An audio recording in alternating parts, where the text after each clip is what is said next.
Welcome back to the Sports Source. This segment brought to you by Safety Systems. Heading out of town for Thanksgiving or Christmas, or you're not going to be home on Halloween night, you can keep an eye on your place. You can keep everything locked. You just do it all with your phone or your tablet. Safety Systems, man, they are the best for security systems all over East Tennessee. You're going to see that sticker looks just like that graphic right there.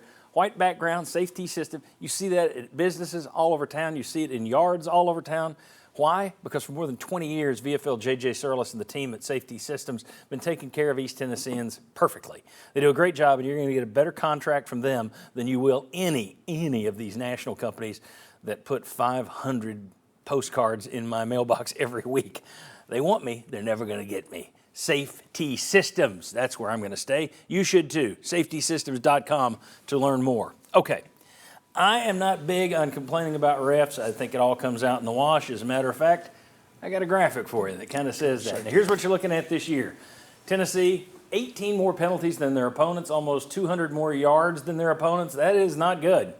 At the same time, look at what you get per season on average from 2017 to 2022. The average is 2 penalties more for the opponent and about 13 yards more for the opponent. That's over 6 seasons. In other words, it all comes out in the wash. You're going to have days when they call penalties on the other guy. You're going to have days when they call them on you. Don't forget last year, whereas Tennessee had 8 called on them yesterday and Alabama had 1. Last year, when people around here weren't complaining, Alabama had 17 penalties on them. Tennessee had just 6. So it's all in the eye of the beholder. When your team gets the flags, it ticks you off. I want to know, what's it like when you're a player out there and they're flagging everything you're doing and the other guy isn't getting flags? Does that get in your head? Does that impact your play? Will Overstreet, Marlon Walls, and Mike Stowell are going to tell me that. Will, I'll start with you. Does it affect your play? Absolutely. It can really affect you in a game like that because it all of a sudden feels like everybody's against you. We talked about just now about away game differences and how it's tougher to play on the road. When the officials, or when you feel like you're getting more flags against you, it's kind of like being in that kind of environment. You're on the road again.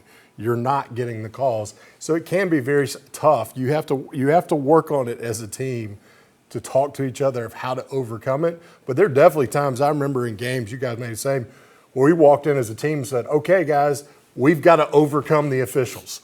We're not getting them today for whatever reason they're on their side. And it was a part of the game. But when it's happening to you, it does not feel good, and it is kind of disheartening as you go through that game. I don't know about you, Mike. Yeah, for me, so as an offensive lineman, when they start calling things and they start watching, I'm blocking, I'm watching like, okay, I'm holding the guy a little bit. He didn't call that, okay? Or I pulled a guy in jersey, they didn't call it. That starts letting you play a little bit more of the game. And so, obviously, Alabama was not getting called for holding up front.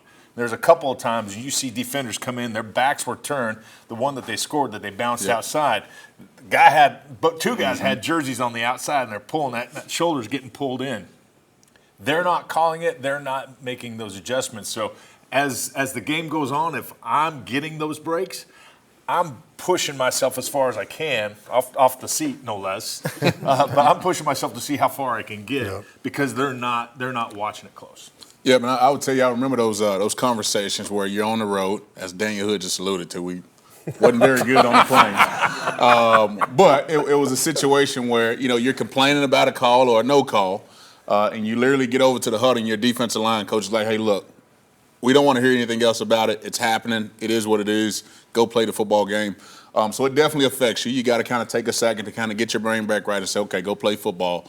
But, yeah, it definitely affects you, especially on the road when the crowd is against you as well. That's a big piece. That's right. So, John, I guess overall the picture is it does have some effect, but as we all know, as players know, it can't be the reason you lose, and it can't be the excuse you use. It's going to happen. You just have to plan for it and get over it. Very good. All right, guys. And by the way, I do want to throw this out there. Jimmy Hyams is not with us today. He had to be out, but he did radio this morning. And he pointed out there was a thing on social media that was going around yesterday that one of the officials was a real estate agent in Tuscaloosa on that crew yesterday. There's only one problem. Jimmy called the league and found out, that's not true. That guy wasn't a real estate agent. He worked for IBM. He doesn't live in Tuscaloosa. He always lived in Tampa. So don't believe everything you see on social media. If you do, then tell the aliens I said hello. When we come back, the whole VFL gang and all our media guys are going to get down and play. Will they or won't they? We got some good stats coming up for Tennessee and Kentucky. That's next week. Let's go ahead and start looking at the Wildcats. Big game. Come on back.